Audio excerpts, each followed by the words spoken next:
Hi, I am Mark and I am 35 years old. I am a senior software developer at a big IT firm. It's a high paying job, but the work is equally challenging. We sit in front of our computers all day long developing software and fixing bugs. Although it's a mundane job, I don't hate it.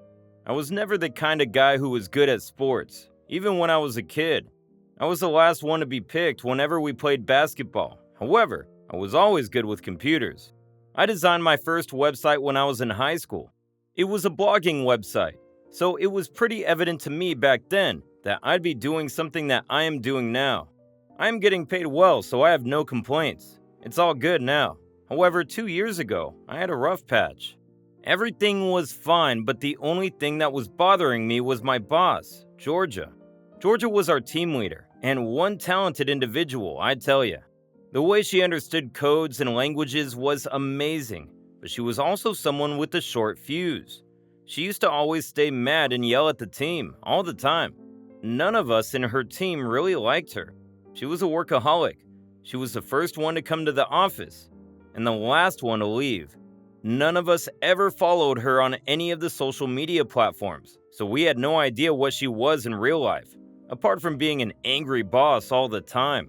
I still remember the first time I met her and she told me that she was not someone I should mess with. What a good way to welcome your newest employee to the team, isn't it? It was my first day and everyone was so nice to me, except for Georgia. Hey, you're Georgia, right? Who's asking? Well, me. And you are? I'm Mark, I just joined. It's my first day here. I was told I'm on Georgia's team. So you're on my team? Looks like it. I guess I just wanted to introduce myself.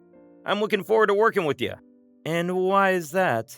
I've just heard from everybody that you're a genius at your work. I could learn a lot from you. I don't know about the genius part, but I am not here to teach anybody anything. Just get the job done and we're good. Okay. Also, just to be clear, I am the team lead, so I call the shots. You do what I tell you to do. If you don't, you'll be in trouble. Trust me. You don't want to mess with someone like me. Well, okay. You stick with me, listen to me, and you'll end up doing good. Roger that. She seems like a horrible person. I mean, who says things like these to a newcomer? But honestly, I never interacted much with her after that. She used to assign me tasks and I used to do it. It was transactional with everything she said as non-negotiable. I never questioned her and kept doing whatever she told me to do. And I was good at what I did, so I made it a whole lot easier. Other people on the team, however, had to be her punching bag every now and then. It had been more than 7 months now since I joined, and Georgia was always the way she had been. But there was something about her that made me really concerned. I'd been noticing bruises and burns on her arms for quite a while now. These bruises and burns used to heal up with time, but then again, after a few days, they appeared. She also had some deep scars in her arms. I wanted to ask her if she was okay, but the kind of boss she was, I never really had the spine to do it. And since we had a very transactional relationship, it would have been inappropriate to ask her about something that was perhaps personal. I didn't want to join the others to be her punching bag. One day, our team was working on a project that took longer than we thought. The final bug tests and creating the final prototype made us spend extra hours in the office. But we were getting paid for those extra hours, so it wasn't an issue. It had been late, and all of a sudden, Georgia stood up, got her things, and left. We were all stunned to see her leave. There were very few times when she had left the office before anybody from our team. And on a day like this, when we had to work extra hours to complete a project, it just seemed kind of out of place. But we had no choice. We had to complete our work. I did all of my work and was ready to leave. I told one of the seniors on my team that my work was done and I was leaving. He didn't have a problem with it. I took my things and went to the elevator. I got to the basement where we used to park our cars, and there I saw Georgia, passed out in her car. The door was open and she was halfway inside her car, but her legs were dangling outside the car from the driver's seat. I got very scared. I looked around and nobody was there. I went up to her car and tried to wake her up, but she did not respond. All of it looked like a robbery case. All I could think of was how she must have entered the car and then somebody must have attacked her. making her unconscious and mugging her. All of these things were going on in my head. I was constantly looking around if someone else was there in the basement, but it was just me and Georgia. I thought of going upstairs and calling someone to help, but I just could not leave her alone. So I decided to call the cops. I called 911 and told them what the emergency was, and they said they were on their way. After I called 911, I called the senior who was still in the office. I told him to come to the basement quickly. It was an emergency. Everybody came downstairs, and shortly after, the cops came with the paramedics. They checked Georgia's vitals and took her to the nearest hospital in an ambulance. The cops told me to come with them to the hospital, since I was the first one to get to what could possibly be a crime scene. I agreed. I got in the ambulance, and when we reached the hospital, I told the cops everything I saw from A to Z. They took Georgia to another room to check up on her. After some time, the doctor who was checking up on her came out of the room and told us that there was nothing to be worried about. She just fainted due to dehydration and lack of proper rest. She was just overstressed from all the work. The cops asked the doctor if they could visit her, and the doctor said yes. She was conscious and she was okay. The cops went in and came out after 15 minutes or so, and they told me I could go home and went away. The doctor came out after some time and told me to go inside. Georgia was calling for me. I went inside. "Hey, Georgia, how do you feel? Are you okay?" "Hey, Mark, I am feeling better. The cops told me that you were the one who called them. Thank you." "Oh, please, it's all good. What happened? Did you faint or something?" "Oh, yes, it's just work. I was so stressed from all the work, I just didn't have time to take care of myself. I haven't been drinking enough water. I've had nothing since the morning. I just had coffee and that's it, but it's all good now. Nothing to worry about. You need to ease up on yourself. It's just work. It's not your entire life. Maybe you need a good vacation. I'm pretty sure you would get a leave if you applied. I haven't seen you take a leave once since I joined." "Oh no, I'm good. Plus, there's still a lot of work left." "Oh God, you're still thinking about work?" "Can't help it, Mark. Just get some rest. Should I call anyone from your home? Your husband, maybe?" "Oh no, please don't. I don't want him to get worried. I just need some rest. That's it. This IV is working fine, and I'm already feeling better." "Are you sure?" Yeah, don't worry. Unfortunately for you and the other team members, I'll survive." "Maybe you should get sick more often. I like this version of you better." "Oh, I'm sorry. I'm just kidding. It sounded much better in my head. I'm really sorry." "It's okay, Mark. Thank you for everything you did." "It's okay. I'll just wait here until you feel better and then drop you home." "Oh no, Mark. You don't need to do that. You've already done enough." "It's all good, Georgia. I have nothing else to do. I might as well wait here. Plus, I'm neither letting you drive nor leaving you in a cab in this condition all by yourself. Don't worry. I'll drop you home." "Thanks, Mark." We just talked for a while, and shortly after, the doctor came in. He checked her reports, checked her vitals, and told her that she was okay to go. He asked her if he should get her a cab or something, and she told him that she was going with me. The doctor gave her a prescription for some medicines and told her to eat healthy, work out, and have sufficient rest. He also advised her to take a vacation, or at the very least, take the week off and rest at home. Looking at my grumpy boss in this condition and talking to her made me realize that she is a completely different person when she's not at work. When she is not on her guard, she's also sweet and polite. I never thought my hot-headed boss would turn out to be like this in real life. Maybe all of the stress from work made her act like this. After talking for a while with the doctor, Georgia got up from the bed and was ready to go. I held her arm so she wouldn't fall, and we took an elevator to the parking lot. 2 of the members from our team had come in with my car and dropped it to the hospital. They came up to give me the car keys, but they did not come inside to check up on Georgia.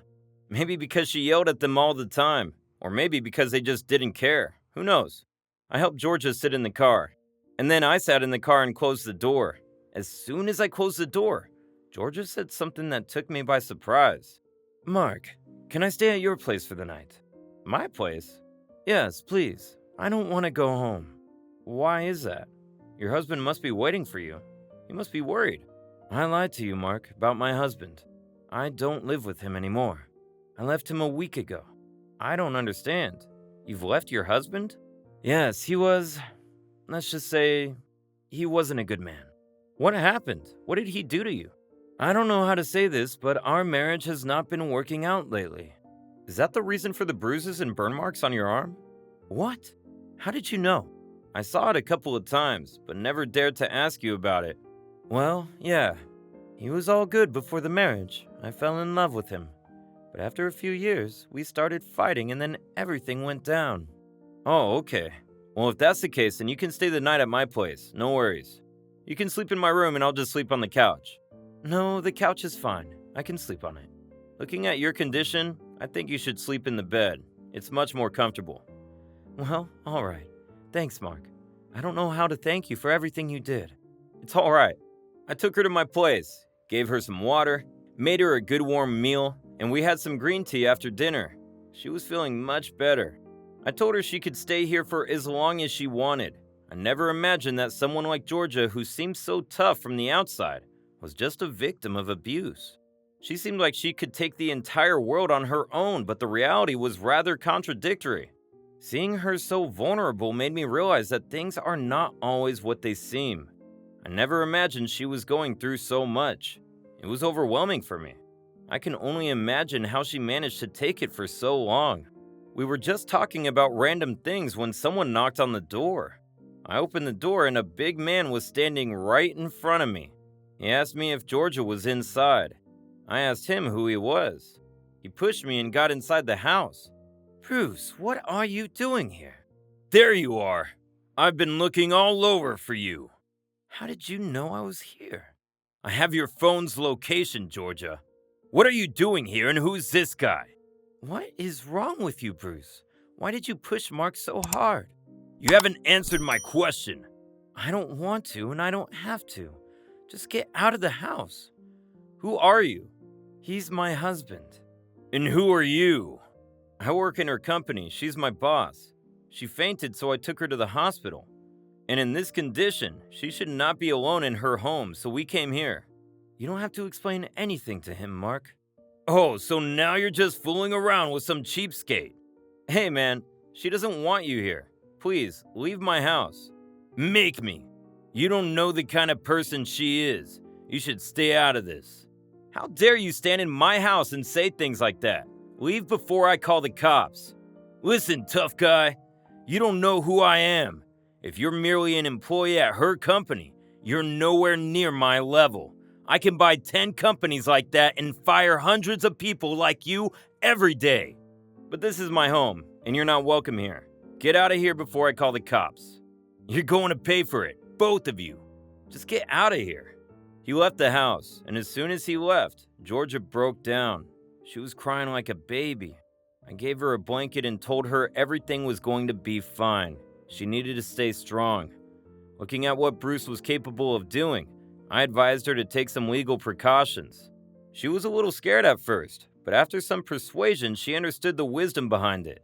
I told her that I have a lawyer friend, Elijah, who specializes in these things. He could help her. She was a little hesitant, but eventually she agreed. I called Elijah and told him to come to my house tomorrow morning before he went to work. I told him about everything and he agreed. I told Georgia that everything would be all right and not to overthink it. She was already very stressed, and what just happened must have made her more anxious. I told her we'll get through this, and then she went to bed to sleep, and I slept on the couch. The next morning I made her coffee, some eggs, beans, and toast with some cereal. She ate it like it was the best meal she had had in years. I don't know why, but it made me happy to see her eat so much. After some time, Elijah came and I introduced him to Georgia. What do you think we should do? Considering everything that she told me and what happened last night, I think we should go for a restraining order first and then apply for divorce. Restraining order? Divorce? Look, Georgia, I've seen various cases like these in my line of work. Getting a restraining order should be the first thing we should do. He barged in here, right? He could do the same when you're all alone in your home. I guess he could do it. And eventually you should go for a divorce. You told me you are in an abusive marriage, right? The best way to go about it would be to end it. It won't be easy, but this would be the best for you. I assure you, I'll be standing with you till the end of it. I think he's right. Also, you're an independent woman. You don't have to worry about anything. You can end the marriage legally and move on with your life. Mark here tells me that you have a knack for coding languages. You don't need to worry about anything. You do just fine. It's high time that you stood up for yourself. But how can I end everything just like that? It doesn't feel right. Looking at your condition and everything that Mark has told me, you should go for it. Not going for it, you would only be delaying the inevitable. See, I get it. It takes a lot of courage to do all of this, but it's for your own good. Just think about everything I said and let me know. No need to make hasty decisions. Take all the time you need in the world, and let me know whatever you feel like doing. Okay, thank you, Elijah. No problem. Just take good care of yourself. Just give me a call, Mark, and let me know how to go about it. Will do. Thanks, man. Me and Georgia both decided not to go to work that day. I told her to think about what Elijah said. It made perfect sense to me, but at the end of the day, it was her life and her decision whether she wanted to do it or not. We stayed at home. I cooked her some meals full of protein and she rested. I could see on her face all day that she was still in a dilemma about the things Elijah said. Finally, in the evening, she told me she wanted to go for the restraining order and the divorce. I called Elijah and told him she had agreed to do it. He told me he would come to my house at around 7 after work. Elijah came home at around 7. He and Georgia discussed it for over 2 hours, going into each and every detail. In the meanwhile, I told Elijah to stay the night, but he had his family waiting for him. I insisted that he had dinner with us, and he agreed. We all discussed it till 10 in the night, and then Elijah went home. Me and Georgia talked about it for an hour or so. She seems so much more confident about it now. Elijah was good at his job. The next day, I went to work. Georgia and Elijah went to Elijah's legal firm to start the legal proceedings officially. It almost took a month to get the restraining order. Elijah's team had to work really hard on the case. Georgia was regularly coming to the office except for the days when she had to go to court. She used to keep me updated about everything. After the restraining order, they went for the divorce and it was quite a battle. It almost took a year to get everything sorted. They finally got a divorce. Elijah also told Georgia to report Bruce for all the abuse, and she did. The motion was ruled in Georgia's favor. Bruce was sentenced to 4 years of prison and had to pay a hefty fine.